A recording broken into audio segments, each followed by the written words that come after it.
सुबह के धुंधले आसमान के बीच जैसे ही चौहान हाउस में पहली किरणों ने दस्तक दी, वैसे ही एक भारी सा सन्नाटा पूरे महल जैसे घर में फैल गया। बाहर से देखने पर सब कुछ सामान्य लग रहा था, लेकिन अंदर अंदर एक ऐसा तूफान उमड़ रहा था जिसका असर आने वाले हर पल पर पड़ने वाला था। आर्यवर्धन अपने कमरे में अकेला बैठा था, थका हुआ, टूटा हुआ और अपनी ही सोचों में कहीं गुम। रात भर न उसने आंखें ठीक से बंद की थी, न ही सुबह दवाई ली थी, न पानी, न खाना। बस एक ही बात उसके दिल दिमाग को जकड़े हुई थी, राजनंदिनी, अनु, और वह धोखा जिसने उसकी जिंदगी का पूरा संतुलन हिला दिया था। उसके सीने में उठने वाला दर्द सिर्फ बीमारी का नहीं था, वह उन यादों का बोझ था जो हर बार उसकी आत्मा को भेद देती थी। हर कदम पर उसे लगता था कि अतीत उसकी गर्दन पकड़कर उसे वहीं खींच ले जा रहा है, जहां से वह कभी आजाद नहीं हो पाया। अनु भी दूसरी ओर उतनी ही उलझन में थी।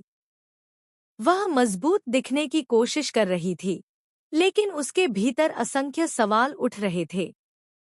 उसे यकीन हो चला था कि राजनंदिनी अभी भी जिंदा है, कहीं ना कहीं वही, उसी के आसपास, उसका पीछा करती हुई, उसे पुकारती हुई। अनु के दिल में एक अजीब सा डर और अपराध बोध साथ साथ पल रहा था। उसे लग रहा था कि शायद वह किसी ऐसी गलती की हिस्सेदार बन चुकी है जिसका बोझ उसकी पूरी जिंदगी ढोना पड़ेगा। मीरा से बात करते समय अनु की आवाज में एक ऐसा कंपन था जो उसके डर को साफ बयान कर रहा था।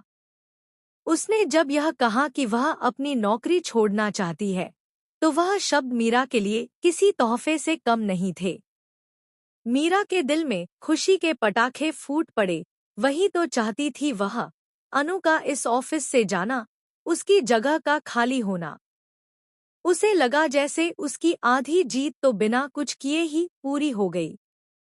लेकिन किसे पता था कि आने वाला पल कितना भयावह होने वाला है। आर्यवर्धन का हाल धीरे धीरे बिगड़ता जा रहा था।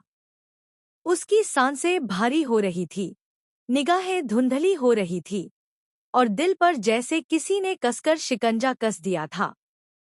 उसे महसूस हो रहा था कि वह गिरने वाला है, पर फिर भी वह खुद को रोक नहीं पा रहा था। उसके दिल में सिर्फ एक ही जुनून सवार था, राजनंदिनी की सच्चाई।